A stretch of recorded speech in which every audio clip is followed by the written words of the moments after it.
12 in the Always Sunny in Sayreville League, and the regular season is almost over. We have 7 teams still alive for 5 playoff spots. 1 team clinched already, but we'll get to that in a minute. But first, injuries. Tight end Jordan Reed went down with injury in Week 12 and will not be participating in the Week 13 action. Well, actually, that's not even entirely accurate. He went down with injury and then came back from injury, dominated, and then is now too injured to play in Week 13. Okay, but the big injury news from Week 12 definitely is Rob Gronkowski. Apparently, his back injury was a lot more serious than they originally thought. He's going to need back surgery, which means he's going to be out for at least 2 months, which means his fantasy football season is over. So rest in peace, Rob Gronkowski. Now, we've obviously had a lot of injuries this year, a lot of big names go down. So what I did was I tried to take a look back at the season, took a look at all the injuries, try to maybe determine why and how these injuries took place and what it could possibly mean for the future. So we'll get to that segment in a minute. But first, this week's high score. Kirk Cousins scored 37.2 points this week to lead all scores as Rutherford B. Hazy fell to Toddler Fight Club in a crushing defeat, 116.2 to 115.4. You heard that right. The margin in this game was 0.8 points. 0.8 of a point separated these two teams when all was said and done. Now you may be asking yourself, was that the closest game in league history? No, it was not. It was actually tied for the second closest game in league history. The closest game in league history was 0.6 of a point, and we've now had 3 games decided by 0.8 of a point throughout the history of the league. Pretty interesting, but that doesn't make Rutherford B. Hazy feel any better. The win keeps Toddler Fight Club very much alive for the playoff hunt, even though his star tight end Rob Gronkowski is very much dead. Alright, so with 1 game left in the regular season, I finally feel comfortable making some definitive statements about the playoffs. Definitive statement number 1. The Bootleg Crableg is this year's number 1 seed. Even if they lose in Week 13, they still have the best record in the league, they still win the Porter Division title, and they still get the first round bye. Johnny already called me to let me know that he got the first seed. I'm sure I'm not the only person he called to let them know that he got the first overall seed.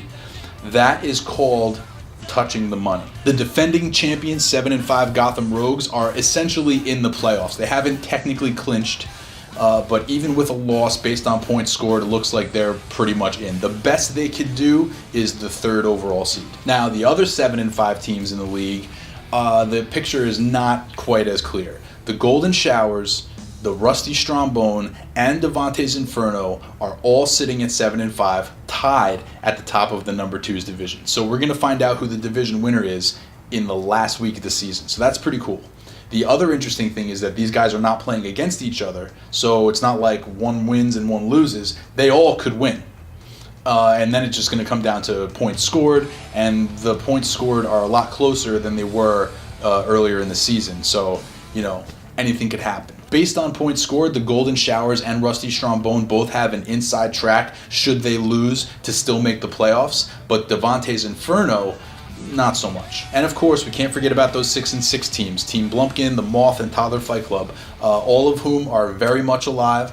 They all have an opportunity to win, and based on points scored, leapfrog a 7-5 team that might lose in Week 13. So, like I said, we have 5 playoff spots still available, and there are 7 teams very much vying for those 5 spots. And the key matchups in Week 13 are going to determine how all those chips fall.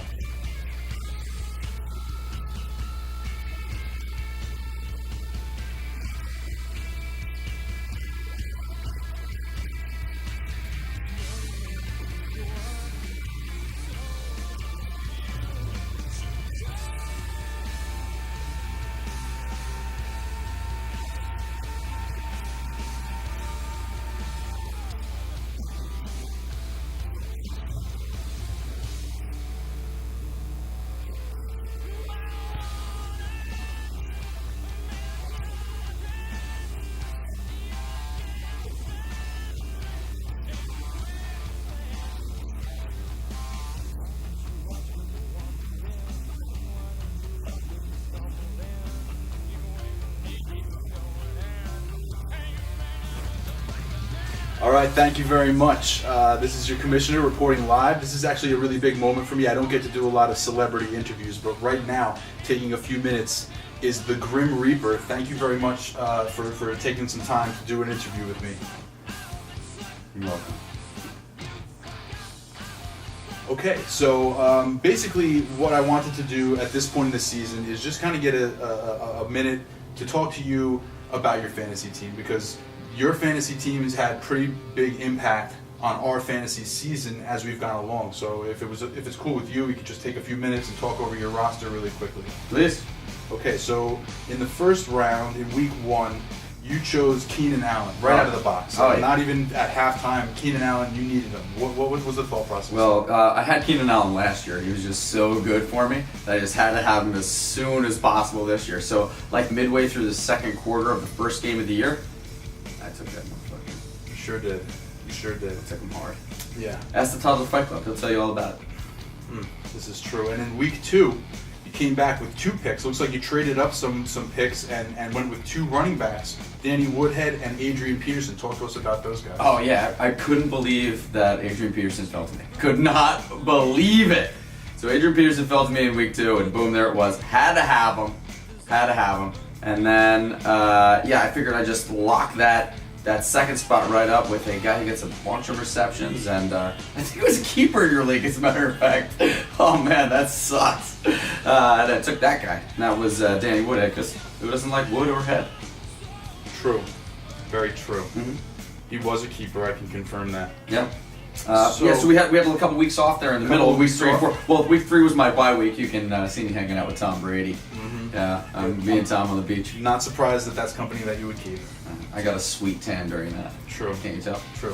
In week 5, you came back strong with another wide receiver in Eric Decker and Charles Sims, another running back. Well, once we saw that Adrian Peterson might actually heal, we said we were going to need another running back. So Charles Sims, gonna need you, pal. You're a great backup, and that's what you are in this league, a great backup. And then Eric Decker's wife is just so hot. We had to have Eric Decker. I mean, who doesn't want that at the game? Sure. Yeah. Smoking hot. But pretty up the sidelines a little. Sure. Week 6, Eddie Lacy. Eddie Lacy. Well, by the time week 6 came around, and the best thing that Eddie Lacy had done was Justin Frimmel. We decided it was time for him to be in our league. Maybe he could do something there. Week 7 is where you really started hitting home runs with what I would consider to be an all-star or a Hall of Famer in your league, and that is Arian Foster. Sure, how the mighty have fallen. I mean, this is somebody we used to take early. We used to take, round 1, round 2. We used to take him early in the season. This year he fell to week 7. I think that Gandhi just had a little soft spot and let him go. That's like Gandhi's guy in our league. True. So just let him have it. Yeah. True. And C.J. Anderson. Yeah. And then CJ had to come. He was so good down the stretch last year. We needed that guy. Roger. He'll be way better up here. Nice. Yeah, he'll be a second half warrior for you guys. guys. Oh, absolutely. Week 8, another guy who's probably done his time in your league, which is Andre Johnson, wide receiver. Oh, Andre Johnson, surprisingly not a lot of time in our league. Surprisingly, not nearly as much as he probably should have, especially when he used to be a Texan. Didn't do nearly as much time as he should have. But this year, actually, he wasn't drafted. We were all in the bathroom, and that was an auto pick. So it was an auto retirement pick. I got you. And now, speaking of all-stars, Jamal Charles, running back in week 8. Forget about that guy. Oh my God, so talented. Does anybody get injured better than him? Oh man, with such consistency and grace. He's Grace. almost turned it into an art form. Always, and you know what else is great about it though is that he instantly gives it on to someone else who's also awesome, and then we take that person for a week or 2. It's really great. It's really like great. A package deal. Yes, absolutely. J Chuck. Oh, that's my boy, as we call him in our league, J Chuck. In this week 11, you took your first tight end selection in Zach Miller. Oh yeah, had to have him. I mean, the guy can catch anything. If you're trying to catch passes from fucking Jay Cutler, you must be doing all right. Yeah. You know what I mean? I was like, I gotta have that guy. And then, knee. There you go. Give it to me. Nice. And Gio Bernard, speaking of a knee, Oh, Gio Bernard rounding out that running back core. Oh, Gio Bernard. He's so much better than Jeremy Hill. I just had to have him. Another guy you know how much better he is than Jeremy Hill? That's Tyler Fight Club. I'll tell you. It's true. It's true. Now, I've noticed that nowhere on this roster is a quarterback. We got one. Oh, you did? Yeah. I took one. You know what was really funny though? Like, he was in your league, and then we let him think that he was going to be a starter in your league. But instantly, I just had to take him. It was so fun, man. That was what a good time. What a good time. And that's who? Geno Smith, right? Geno Smith. Yeah. Geno Smith. He ended up on Beelzebub's team actually, which is not nearly as good as you'd think it is. I can only imagine with a starter like Geno Smith. Yeah, that's where he ended up. I mean, we just had to have him in our league. But that says to me that you're still thin at quarterback and at tight end. So, I mean, could that be some foreshadowing? Yeah, we're looking at some guys right now. We're in talks with Andrew Luck's agent. Okay. Last year he played in our league, did pretty well. I mean, it wasn't a lacerated kidney or anything, but oh wait a minute. What a good I love time. that we can laugh about this. Yeah, and the other one we're really looking at right now is AJ Green. I mean, I was so close to tearing that hamstring. I mean, another like half an inch, I would have had it. Right. Would have had it. Right. But we may let him go. And the last guy was, what an awesome one. Everybody, like, we let Christine Michael go back, like in the pool, in the player pool, and then we just were like, fuck you with CJ Process, like instantly. Hey, look, 17-yard touchdown. Everybody's got a fucking hard up for CJ Pro. Bang! How's your shoulder, pal? Everything's good? Yeah, we just take you back. Shameful. Yeah. Well, we do what we got to do in our league. It's true. It's true. You would do the same if you were in my position, I guarantee it. You know what? You're probably right. I can't really argue with that. And with that, I just want to say thank you very much for your time. But I have to say that you're really kind of making it more challenging for us in our league. So if it was easy, everyone would do it. I guess so. But I mean, maybe next year just fewer draft picks or something. I'm thinking maybe we'll just take all of them right up front, like in the first 5 weeks. No? Back to you in the studio.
Hey, special edition of Odd Sundays, because it's an even Sunday.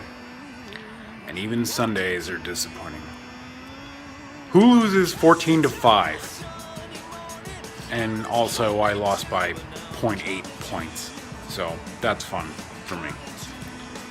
I didn't have any grand designs on making the playoffs, considering the way I've handled myself this year, but 0.8 points? That's not fun. Anyway.